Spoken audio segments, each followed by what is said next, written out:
Bonjour à tous! Je vous parle aujourd'hui de mon meilleur allié pour ma gestion et ma planification, mon agenda.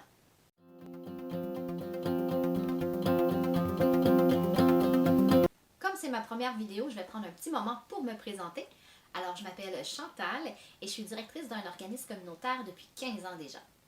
Mes collègues soulignent souvent mes bons coups en me disant que je suis quelqu'un d'efficace et que quand on travaille avec moi, ben, on sait que le dossier va bien avancer.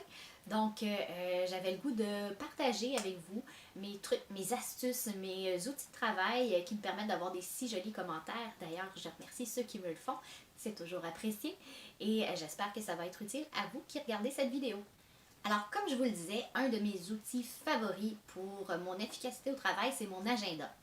Alors, mon agenda ne me sert pas juste à noter mes rendez-vous de concertation ou de réunion, mais aussi à faire toute ma planification à l'intérieur de mon agenda. Vous pouvez utiliser un agenda papier ou électronique, ça n'a pas vraiment d'importance. Le petit avantage de l'électronique, c'est que vous pouvez partager votre agenda avec votre équipe de travail, ce qui permet de savoir où vous êtes et si vous êtes vraiment très occupé en réunion ou si vous avez un petit peu plus de temps pour peut-être échanger avec votre équipe. Vous avez peut-être entendu parler de la méthode time blocking en anglais. Je ne sais pas s'il existe une traduction en français officielle. Je vais y aller avec bloc de temps. Si jamais vous la connaissez, laissez-moi là dans les commentaires, j'apprécierais beaucoup. Bref, le bloc de temps pour moi, c'est de prendre 45 minutes, généralement à la fin de ma semaine, pour prévoir ma semaine prochaine de travail. Donc, quels sont les dossiers prioritaires? Quelles sont les choses que je dois absolument faire la semaine prochaine et vraiment venir les bloquer dans l'agenda tout de suite, au même titre qu'un rendez-vous. Et c'est ça qui me permet d'être plus efficace, surtout que le lundi matin, quand on arrive au travail, c'est généralement pas le moment où on est le plus productif. Généralement. Et quand j'arrive au bureau à ce moment-là, je sais déjà, j'ai pas à chercher qu'est-ce que j'ai à faire, c'est déjà établi, donc je peux tout de suite commencer à m'installer puis à produire ce que j'ai à faire.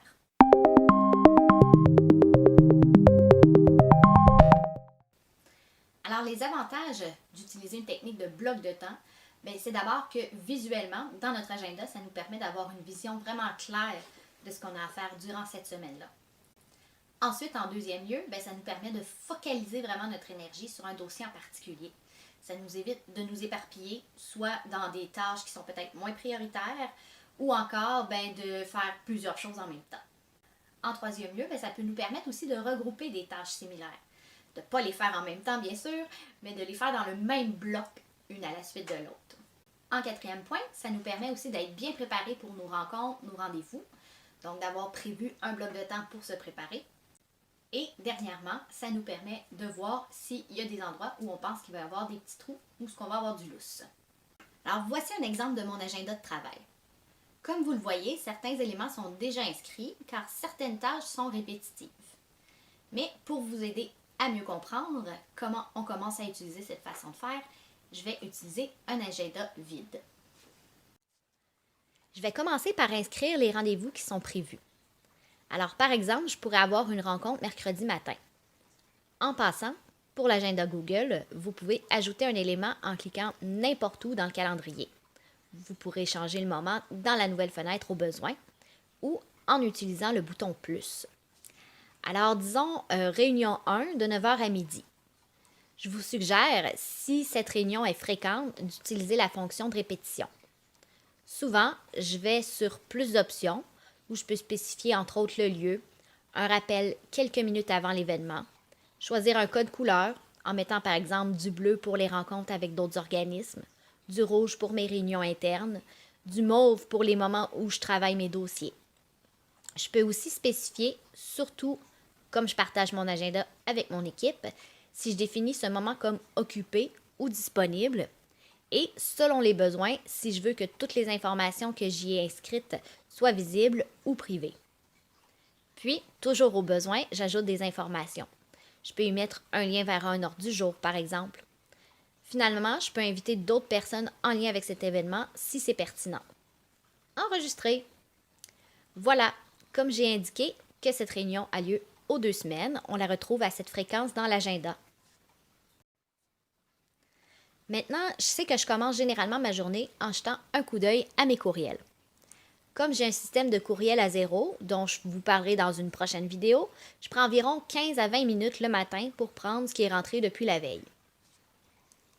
Ensuite, vous avez probablement des tâches qui sont un peu plus répétitives. Si je pense à, par exemple, peut-être faire les payes, faire la comptabilité à la fin du mois, ou encore suivi du budget. Comme vous voyez, ces trois tâches qui ont un certain lien ensemble, donc je les regrouperai à ce moment-là dans la gestion administrative.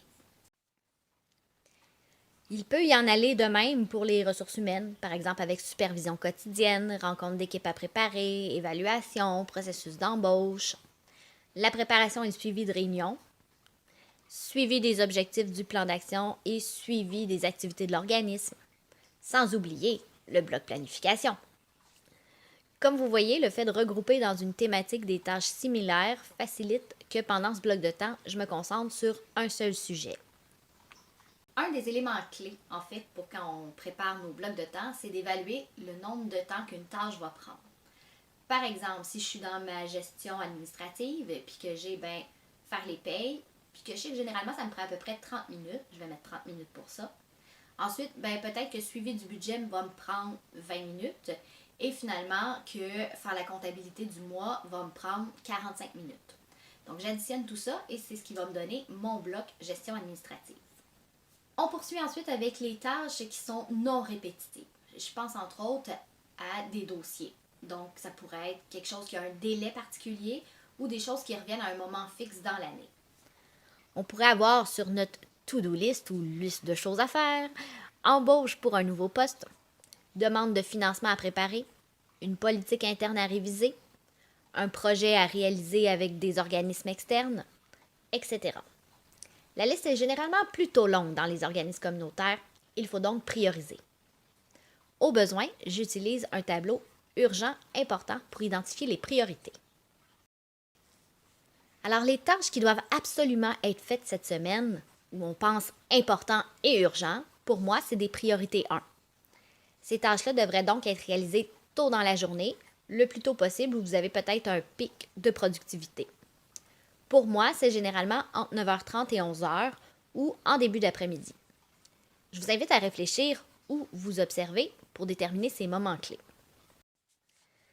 Ensuite, on a les tâches qui devraient être faites cette semaine. Pensez à important, mais pas urgent. On parle ici de priorité 2. Notez qu'on peut aussi tenir compte de la longueur d'un dossier. Il n'est peut-être pas urgent pour le moment, mais il peut le devenir. Par exemple, s'il est plus complexe que prévu, ou si on est quelques jours moins en forme, ou si on est souvent interrompu. Justement, pendant que tu en parles, ça m'arrive vraiment souvent d'être interrompu dans mon travail. Qu'est-ce que tu suggères? Je vous en parle un peu plus loin dans la vidéo. Pour les tâches de type priorité 3, on peut penser à des tâches qui ont un délai, mais qui ne vous semblent pas aussi importantes. Par exemple, le délai d'un dépôt de rapport est proche, ça commence à être vraiment urgent, mais vous avez déjà mis l'accent sur un peu le contenu, donc le gros du contenu est fait. Vous vouliez faire une beauté visuelle au document, qui est peut-être moins important dans le contexte. Donc, je mettrais ça en priorité 3. Finalement, on pourrait se rendre à la case numéro 4, qui sont les tâches qui sont ni urgentes ni importantes.